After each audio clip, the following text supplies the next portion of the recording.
जय माँ काल का बच्चों, आप सभी कैसे हो? आप पे काल कमाई की कृपया सदैव बनी रहे। सभी बच्चों के जवाब माँ कालका के नाम।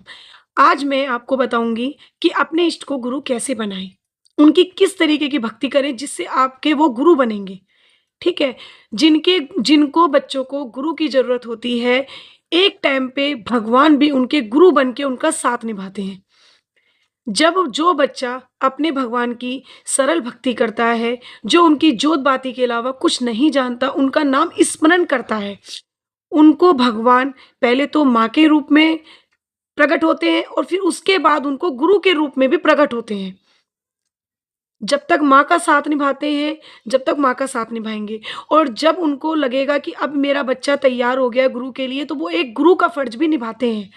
क्योंकि जब हमें वो मुश्किलों, राहों से बचाते हैं और गलत काम करने से बचाते हैं, तो वो गुरु की तरह हमें शिक्षा देते हैं। देखो, जब हमारी माँ कालका जब गुरु का रूप लेती है, तो वो आपको क्या-क्या सिखाती है?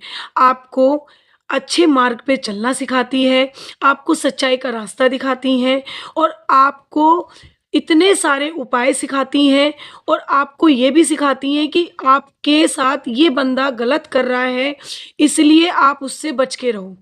और आपकी कड़ी परीक्षा लेती है, जिससे कि आप अब उसकी परीक्षा में खड़े उतरो और आप उनके लिए तैयार हो जाओ। तो ये बताओ कि ये गुरु का फर्ज माता महाकाली निभाती है या नहीं निभाती है? तो इसलिए आपको अपने इष्ट के लिए आपको अपनी भक्ति बदलनी पड़ेगी। ठीक है। जब गुरु का पद लेती है माँ, तो ये सब सिखाती है, और जब माँ हमें सरल भक्ति सिखाती है, तो उस टाइम पे वो हमारी माँ होती है, जो हमें सब कुछ समझाती है और बताती है कि हमें कैसे सही रास्ते पे चलना चाहिए।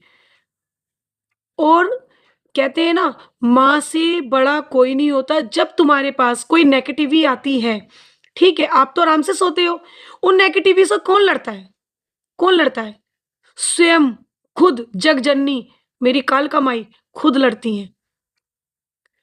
क्योंकि उसके बच्चे को तो ये सब पता ही नहीं है, क्या होता है, क्या नहीं होता, वो तो अनजान होता है। वो तो खाली माँ की सुबह उठता है, जोत बत्ती करता है और धूप बत्ती करता है, और माँ का चालीसा हो गया, माँ की जाप हो गई। वो तो इन चीज़ों से बिल्कुल अनजान है। और आप जब इतनी मुश्किलों में होते हो, इतनी मुश्किलों से लड़ते हो, तो आप सोचते हो कि नहीं, हमारा भगवान साथ नहीं दे रहे।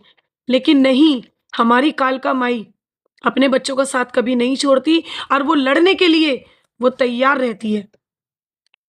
अपने बच्चों का साथ देती है और उन्हें हर मुश्किलों से बचाती है। क्योंकि आप जब इतनी बड़ी मुश्किलों में आते हो, तो आप कहते हो हम इनसे कैसे निकल गए? हम तो बचते ही नहीं यहाँ पर। तो उस टाइम पे कौन बचाता है आपको? आपको काली माँ बचाती हैं।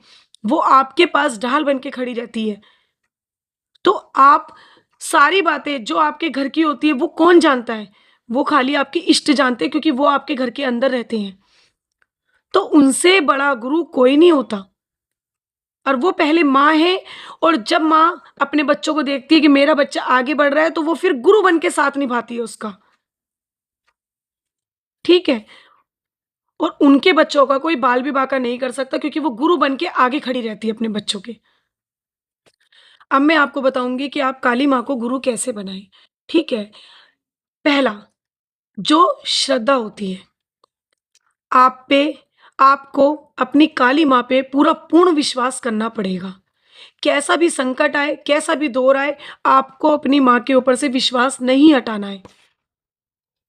जैसे गुरु की बात शिष्य मानता है, ऐसी आप काली माँ के संकेत को जानो। और ये तो पहला नियम था। अब दूसरा नियम में आपको अपना अहंकार त्यागना पड़ेगा, लालच त्यागना पड़ेगा, दूसरों के प्रति गलत भावना त्यागनी पड़ेगी। क्योंकि जब आप ये सब त्यागोगे, जब ही माँ आपके साथ चलेगी। आपको बिल्कुल सरल भक्ति करनी पड़ेगी, आपको अनजान बनना पड़ेगा, आपको सब कुछ माँ पे छोड़ना पड़ेगा, माँ पे निर्भर होना पड़ेगा। और तीसरा नियम, जो गलत है माँ उसको आपसे दूर कर देती है। ठीक है। उसको आप माँ की परीक्षा समझो, उस परीक्षा में खड़े उतरो, ना कि उस परीक्षा से भागो। और चौथा नियम, आपको दिया बाती करनी है, सच्ची भक्ति करनी है, और माँ का चालीसा हो गया, जाप हो गया, आप रोज के नियम में ये सब कर सकते हो। और अपना आपका आत्मसम्मान अपना आपको समर्पण माँ के चरणों में आपको करना ही पड़ेगा। और 5वां नियम, जब माँ शांत हो जाए, तो आप समझ लेना कि माँ ने आपके हाल पे आपको छोड़ दिया है। आपने कहीं न कहीं अपनी भक्ति में ऐसी गलती की है, जिन चीज़ों को आपने माँ की समझा नहीं, इशारा नहीं समझा, तो आप माँ आपको आपके हाल पे छोड़ देती है। लेकिन ऐसा नहीं कि ज़िंदगी भर के लिए छोड़ देती है। आप जब भटक जाते हो, तो तब माँ आपके हाल पे आपको छोड़ती है, साथ नहीं छोड़ती है, हाल पे छोड़ती है खाली। और छठा नियम, जब आपसे कोई गलती हो जाए, तो आप उस गलती से भागो मत, क्योंकि माँ गुरु की तरह चल रही है। तो आप उसके लिए भागो मत, आप अपनी गलती की क्षमा माँगो, माँ से नाक रगड़ के आप क्षमा माँगो, ज़रूर माँ आपको माफ़ करेगी। 7वां नियम, जब आपको ये लगे कि माँ आपकी परीक्षा ले रही है, तो समझ लो माँ आपको गुरु की तरह ट्रीट कर रही है। 8वां नियम, कि आपको अपनी माँ को पूरा दिन याद करना है। जहाँ पे भी आप बैठे हो, ये मत सोचो कि हम ऐसी जगह बैठे हैं, वैसी जगह बैठे हैं। आप माँ के नाम का स्मरण अपने मन के अंदर ज़रूर करो। ये 8वां नियम है। और अब आपको मैंने ये बातें सारी बताई हैं कि आप अपने इष्ट को गुरु कैसे बना सकते हैं। च अब आपको अपनी सरल भक्ति करनी है और सारी चीज़ें माँ पे छोड़ के करनी है। ठीक है? उसमें आपको अपना अहंकार और दूसरों के प्रति गलत भावना, लालच, ये चीज़ें आपको त्यागनी ही पड़ी। फिर आप देखना कि माँ के अंदर आपको दोनों रूप दिखेंगे, एक माँ का भी रूप दिखेगा और एक गुरु का भी रूप दिखेगा। जय माँ कालका।